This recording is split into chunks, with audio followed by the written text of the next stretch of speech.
Hello, আসসালামু আলাইকুম। শুরু করছি পরম করুণাময় আল্লাহর নামে। আজকে খুব গুরুত্বপূর্ণ একটি বিষয় নিয়ে কথা বলবো। আর সেটা হচ্ছে ফানা এবং বাঁকা। আমরা যারা মোটামুটি সুফিবাদে অভ্যস্ত তারা সবাই এই দুটি শব্দ বারবার শুনে থাকি। সো প্রশ্ন হচ্ছে ফানা এবং বাঁকা বলতে কি বোঝায়? ফানা মানে হচ্ছে নিজের আমিত্ব বিলীন করে দেয়া। যেমন আমার যে নাম, আমার অস্তিত্ব, আমার বংশ পরিচয় এবং আমার প্রফেশনালিজমকে বাদ দিয়ে মানুষ নিজের অহংবোধ মুক্ত থাকবে। এবং বাঁকা হচ্ছে এমন একটা পরিচয়, বাঁকাতে মানুষ সম্পূর্ণ তার জাত, আমার জাত হচ্ছে আমার সৃষ্টিকর্তা মহান রব্বুল আলামিন, তার জাতে উপনীত হওয়া। সো সুফিরা ফানা এবং বাঁকায় পৌঁছাতে সবচেয়ে গুরুত্বপূর্ণ যে বাক্যটি বারবার পড়তেন সেটি হচ্ছে লা হাওলা ওয়ালা কুওয়াতা ইল্লা বিল্লাহ।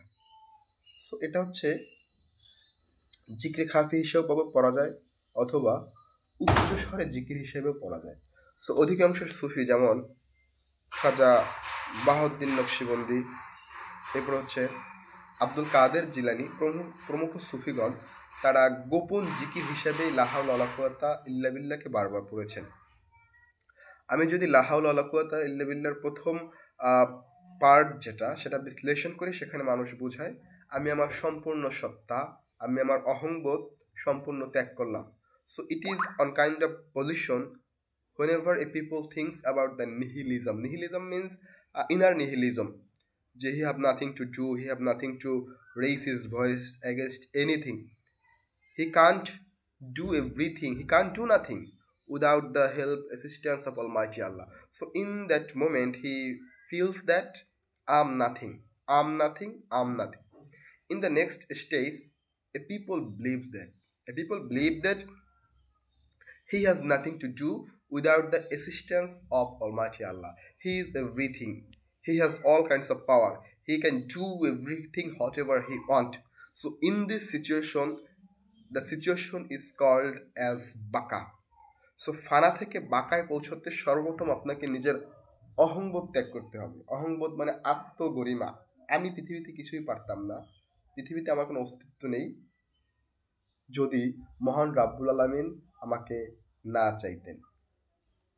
হাসান আল বসরি রহমতুল্লাহ, যিনি একজন প্রভাবশালী সুফি, তিনি বলেছেন লা হাওলা ওয়ালা কুওয়াতা ইল্লা বিল্লাহ হচ্ছে আল্লাহর আসমানের নিচে এমন একটা ধনভাণ্ডার যে ধনভাণ্ডারের মাধ্যমে মানুষ প্রতিনিয়ত উপকৃত হতে পারে। ইভেন হাদিস শরীফেও বারবার লা হাওলা ওয়ালা কুওয়াতা ইল্লা বিল্লাহর কথা বলা হয়েছে। সো আমরা আমাদের দৈনন্দিন জীবনের প্রতিটি স্তরে, যেমন অনেক সময় আমরা খারাপ অবস্থার সম্মুখীন হই, আমাদের মন ভালো লাগে না, ওয়াসওয়াসা সংক্রান্ত, অথবা এমন কোনো পরিস্থিতি যেখানে আমি বিলিভ করি I have nothing to do without the remembrance of Almighty Allah. In that case I have to always say Alhamdulillah and La hawla wa la quwwata illa billah. And I predict that inshallah something good will happen after reciting La hawla wa la quwwata illa billah, because it is on kind of inherent weapon. By this way you can collapse everything, you can get everything from the universe. So here is only one Lord, the Lord name is Almighty Allah. He has everything. So the thing basically need for you, you have to recite La hawla wa la quwwata illa billah in the time of your crucial period, and I hope that you will overcome from the problem very soon.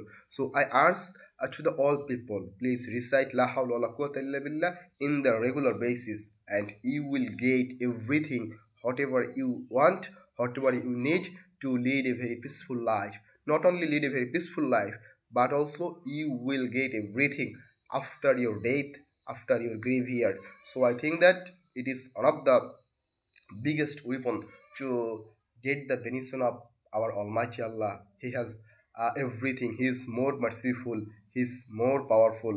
So I'm always humble to my Almighty Allah for giving me the chance to say La hawla wa la quwwata illa billah. Thank you all.